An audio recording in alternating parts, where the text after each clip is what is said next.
সুপ্রভাত, নমস্কার বন্ধুরা। আজকে আবার আমি একটি নতুন ব্লগ নিয়ে আপনাদের সামনে চলে এলাম। আজকে সকালটা শুরু হয়ে গেল সেই কিচেন থেকে। প্রিয়াংশুর খাবার বানাচ্ছি, ওটস বানাচ্ছি, তাই ওটসটা দিয়ে দিচ্ছি। প্রিয়াংশু স্কুলে যাবে, স্কুলে যাওয়ার সময় এখন একটুখানি রুটিনটা চেঞ্জ করেছি, ওটস বানিয়ে খাওয়াচ্ছি। আর সন্ধ্যাবেলায় সুজি নয় মুড়ি সেও এইসব খায়। কখনো ইচ্ছা করলো তো একদিনই বলেছে আমাকে ডিম অমলেট খাবো, তা একদিন দিয়েছি। এখন নিজের ওর পছন্দের মতন দিই, কখনো একটু ছিলা বানিয়ে দিলাম, যেরকম পারি ওরকম করে দিই, ও যেটা চায় সেটাই দিই। আশা করি আপনারা সবাই ভালো আছেন, সুস্থ আছেন, আমার ব্লগটি দেখছেন। কমেন্ট করবেন কে কোথা থেকে আমার ব্লগটি দেখছেন, কার কীরকম লাগছে আমার ব্লগটি অবশ্যই জানাবেন। আর কেমন যাচ্ছে আপনাদের দিনটা সেটাও বলবেন। 2025-এর শুরু থেকে আমার তো দিনটা ভালো যাচ্ছে না, আমাদের দিন না রাত না, সব সময় টেনশনে চলে যাচ্ছে। যাই হোক, আপনাদের সাথে কথা বলতে বলতে ওটস বানানোও হয়ে গেল। নাট পাউডার গুড় মিক্স করে দিয়েছি ওটার মধ্যে। এবার এটা মিক্স করে ঠান্ডা হয়ে যাবে, প্রিয়াংশুকে খাইয়ে নেবো, তারপর প্রিয়াংশুর বাবার সাথে স্কুলে যাবে। প্রিয়াংশু স্কুলের জন্য রেডি হয়ে গেছে, এখনও প্রণাম করে নেবে। ঠাকুর প্রণাম হয়ে গেছে, দিদুনকে প্রণাম করা, দাদানকে প্রণাম করা, আমাকে প্রণাম করা, সব কটা করে এরপরে ও বেরিয়ে যাবে বাবার সাথে স্কুলে। বাবার হাত ধরে বাবার সাথে গল্প করতে করতে প্রিয়াংশু যাবে স্কুলে। টাটা বেটা। বলছি একবার বলে দিও যে এরকম মিসপ্লেস হয়ে গেছে, ওরই ক্লাসে হবে হয়তো, ওর টুপির ভেতরে অরেঞ্জ কালারের দেওয়া আছে, এটা তো গার্লস টুপি, বুঝলে? সাবধানে যাবে বেটা। প্রিয়াংশুকে স্কুলে ছেড়ে দিয়ে এসে হাজব্যান্ড এসে গেল, ও কাজে বেরোবে, তাই ওর জন্য মুসলি রেডি করছি। গুড়টা দিয়ে দিলাম, দই নিয়ে নিলাম, প্রথমে গুড় দিয়ে দিলাম, দিয়ে এই দেখুন আমাকে হাজব্যান্ড এসে গিফট করলো। আমাকে করতে করতেই বললো দেখো দেখো দেখো এটা কি। সেই ছোটোবেলায় ফিরে গেলাম। দেখুন তো কিসমি, আর কিসমি সত্যি খেতে না দারুণ, মানে সেই স্বাদটাই রয়ে গেছে, সেই এলাচের স্বাদটা। চলুন, খাওয়া হয়ে গেল, আবার চলে আসলাম আমি ওর মুসলিটা রেডি করতে। এইখানে মুসলি দিয়ে দিলাম 3 চামচের মতন, দিয়ে তারপর এটা মিক্স করে দিয়ে ওকে দিয়ে দিলাম। ও খেয়ে নিল, খেয়ে প্রণাম ঠাকুর প্রণাম করে সবাইকে প্রণাম করে বেরিয়ে যাচ্ছে। অ্যাকচুয়ালি প্রিয়াংশু শিখেছে ওর বাবার কাছ থেকে এই প্রণামটা। হেলমেট নেবে নাকি? আজ থেকে হেলমেটগুলো রাখবো ওখানে, এখানটা অনেকটাই হয়ে যাচ্ছে। সাবধানে, টাটা, এসো। দুর্গা দুর্গা, তাড়াতাড়ি চেষ্টা করো। সকাল থেকে মা বলছিল মায়ের ভীষণ ঘুম পাচ্ছে, শরীরটা ভালো লাগছে না, ঘুম ঘুম পাচ্ছে।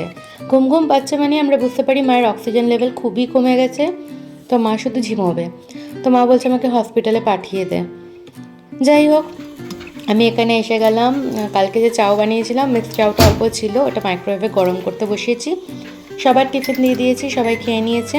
বললাম চাউটুকু আছে, বাবাকে বললাম এতটা তো পারবো না, তুমি অল্প খেও, আমি খাবো। তো বাবা কোনো আনসার দেয়নি, বুঝতে পারছি না বাবা খাবে কি না। চলুন গরম তো করে নিই, নিজে খেয়ে নিই, কাজের সাথে সাথে নিজের খাবারটাও খেতে হবে, কারণ আমি অসুস্থ হয়ে গেলে পুরো সংসারটা ডুবে যাবে বলতে গেলে। এদিকে এসে গেল বাবা। বাবা এসে বলছে আমি চা বানাবো। বললাম বানাও। বাবা চা বানিয়ে দিল, চা খাওয়াও হয়ে গেছে। আমি এখানে আজকে চিকেন পোলাও বানাবো, চট জলদি রান্নাটা করি আমি। এটার মধ্যে চিকেন, বোনলেস চিকেন ভালো করে ধুয়ে নিয়ে নুন, তারপরে তার মধ্যে গোটা গোলমরিচের গুঁড়ো, আর তারপরে মানে কালো গোলমরিচেরটা, আদা রসুন বাটা দেখলে দিলাম, জিরা ধনের গুঁড়ো দিলাম, আর হলুদ গুঁড়ো দিলাম, কাশ্মীরি মির্চ দিলাম, আর একটু অয়েল ওটার মধ্যে মিক্স করে নিয়ে ওটা ম্যারিনেট করে রেখে দেবো। আর কিছু পেঁয়াজ নিয়ে নেবো, সে পেঁয়াজটা ভালো করে মিহি করে মানে চপ করে নেব। বাস এটাকেই সুন্দর করে কষিয়ে নিয়ে একটু চিকেনটাকে সিদ্ধ করে গোবিন্দভোগ চাল দিয়ে আমি এটা করি। এটা চট জলদির পোলাও হয়, ছোট থেকে বড় সবাই খেতে পারে, আর খুব টেস্টিও হয়, হেলদিও হয়, খেতে পারেন। কারণ চিকেন এমনি শরীরের জন্য ভালো, আপনি সবার জন্য ওরকম বানাতে পারেন। বোনলেস চিকেন ইউজ করলে ভালো, আর যদি উইথ বোন ইউজ করেন তাহলে চিকেনটা একটু সিদ্ধ করে নেবেন, তাহলে ভালো হয়। চলুন এবার বানিয়ে ফেলি রান্নাটা। কড়াইয়ে তেল গরম করতে দিয়েছি, দিয়ে গোটা জিরা অল্প ফোড়ন দিলাম, তেজপাতা দুটো দিলাম, বাস দিয়ে অল্প চিনি দিয়েছিলাম, একটু লাল লাল হবে বলে। পেঁয়াজগুলো দিয়ে দিলাম, পেঁয়াজগুলো ভাজা ভাজা হোক। আর এই দিকে আমি চালটা মেপে নিচ্ছি, চালটা মেপে নিয়ে ধুয়ে রাখবো। আর আমার একটাই নিয়ম, চাল যতটা নেব তার ডাবল আমাকে জল নিতে হবে, তাহলে ঝুরঝুরা হবে।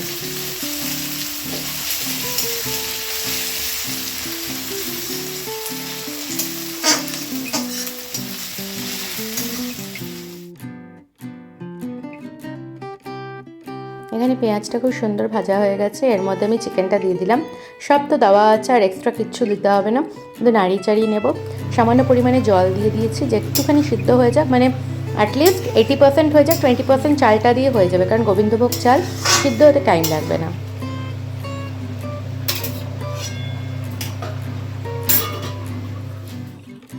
ওইটা হোক, ততক্ষণে আমি কিছু বাসন ধুয়ে নিলাম, যেগুলো এক গাদা বাসন হয়ে গেছিলো সকালে টিফিন খাওয়ার, তারপরে এখনের যেগুলো লেগেছে সেগুলো ধুয়ে ঠুয়ে নিই। তারপরে আবার চিকেনটা দেখব। এই চিকেনটা জলটা অনেকটা শুকিয়ে গেছে। এরপরে আমি চালটা মিক্স করে নাড়াচাড়া করব, পুরো মশলাটা যাতে মিক্স হয়ে যায় আর চালটা প্রায় ভাজা ভাজা হয়ে যায়, একটা ট্রান্সলুসেন্ট কালার হয়ে যাবে চালটা। তখন ওটার মধ্যে পরিমাণ মতো জল দিয়ে দেবো। পরিমাণ মানে আপনাদের বললামই, যদি আপনি 1 কাপ চাল নেন তো 2 কাপ জল দেবেন। তো আমার যতটা লেগেছে আমি ডাবল জল দিয়েছি কড়াইয়ের মধ্যে, ব্যাস। আর তার 2 কাপের যদি একটু বেশিও নেন তাহলে চাল বেশি গলে যাবে, কম নেবেন তো একটু চাল কট করে থাকবে। এই যে এই স্টেজটা দেখছেন, এই স্টেজটায় চালটা পুরো হয়ে গেছে, মানে চালের কালারটাই দেখুন চেঞ্জ হয়ে গেছে। এরপরে এর মধ্যে পরিমাণ মতো জল দিয়ে দেবো নাড়িয়ে চাড়িয়ে। আমি বাটিতেই মেপে দিচ্ছি, তাহলে আমার সুবিধা হবে। জল দেওয়া কমপ্লিট হয়ে গেল, এরপরে ঢেকে দেব। ঢাকনা খুলে একবার দেখে নিচ্ছি, আমার এটা প্রায় হয়েই গেছে।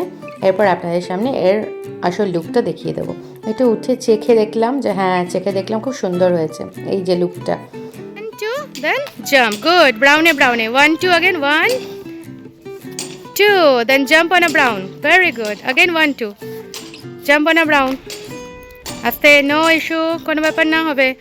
1 2 আস্তে, jump on a brown, very good, again 1 2 jump on a brown, very good, again 1 2 jump on a brown, again 1 2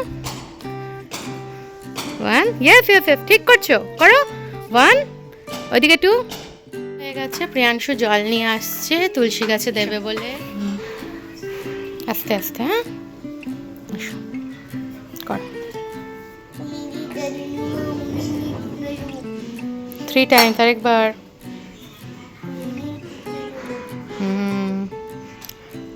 রাখো।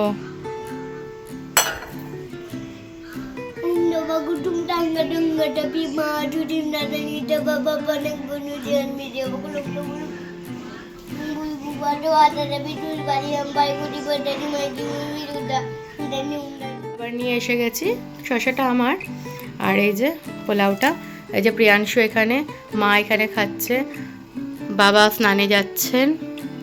চলুন খাইয়ে নিই প্রিয়াংশুকে, একটুখানি দিই তো মুখে, দেখি তো কেমন হয়েছে, বলুক প্রিয়াংশু। বাবাই দেখো তো কেমন লাগছে। থ্যাংক ইউ বাবা। মা কেমন হয়েছে? খাইনি এখন। আচ্ছা খাও। প্রিয়াংশুকে খাইয়ে নিয়ে যখন ঘুম পাড়াতে আসবো, মাও শোবে, তখন দেখুন অক্সিজেনটা কি হয়েছে, 31-এ নেমে গেছে। এই দেখে ভয়ে বললাম না, হসপিটালাইজ করতেই হবে, না তো হবে না। হসপিটালে নিয়ে যাওয়া হচ্ছে। মায়ের শরীরটা আবার অনেকটা খারাপ হয়েছে, অক্সিজেন লেভেল সেই তো আপনাদের দেখালাম 31 হয়ে গেছে।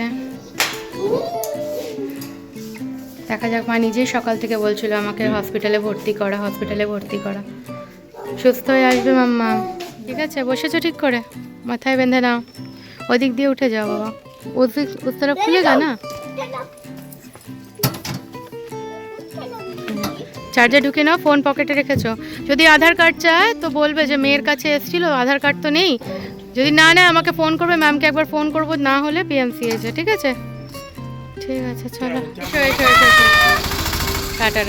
মাকে হসপিটালে নিয়ে যাওয়া হলো, হাজব্যান্ড বাইরে আছে কাজে, ও রাত্রের মধ্যে ফিরবে বললো, তারপরে দেখা করতে যাব। বাবাকে পাঠানো হলো, আর যে ভাইয়াটা যায় সব সময়, মানে যে অটোওয়ালা দাদাটা থাকে আমাদের সাথে, সে নিয়ে গেল। মায়ের আজকে সকাল থেকে অক্সিজেন লেভেল 30-31 এরকম, তো 30-31 সার্ভাইভ করা খুব কষ্ট হয়ে যায়।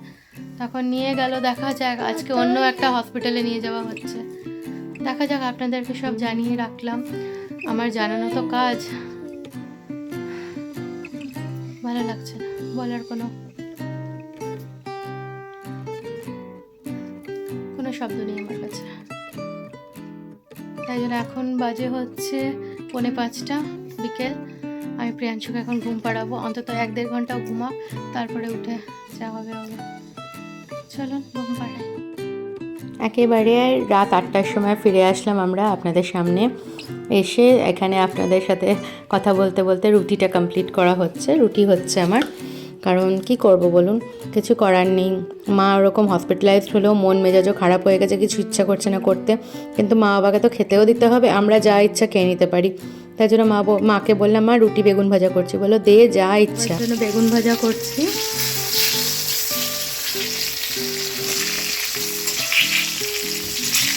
একটু ভাজাটা হবে, সিদ্ধ হয়ে গেছে, এখন শুধু ভাজাটা হবে। এখন বেরোচ্ছি, মায়ের খাবার দিয়ে দিলাম মা বাবার। আমি যাচ্ছি পিয়ুষের বউয়ের জন্য যে মানে গিফটটা এনেছিলাম, শাড়ি অ্যাকচুয়ালি, ওটা দিতে যাচ্ছি আমি আর প্রিয়াংশু। আর হাজব্যান্ড বেরোচ্ছে মায়াদের বাবার খাবার নিয়ে। চলুন বেরোই। পিয়ুষের বিয়েতে তো যেতে পারিনি, তাই জন্য ভাবি একটা প্যাকেট দিলেন। তো এর মধ্যে কী আছে আপনাদের দেখিয়ে দিচ্ছি। আমার ব্লগটি আজকে এই পর্যন্তই। সবাই ভালো থাকবেন, সুস্থ থাকবেন, সাবধানে থাকবেন। Tata, good night.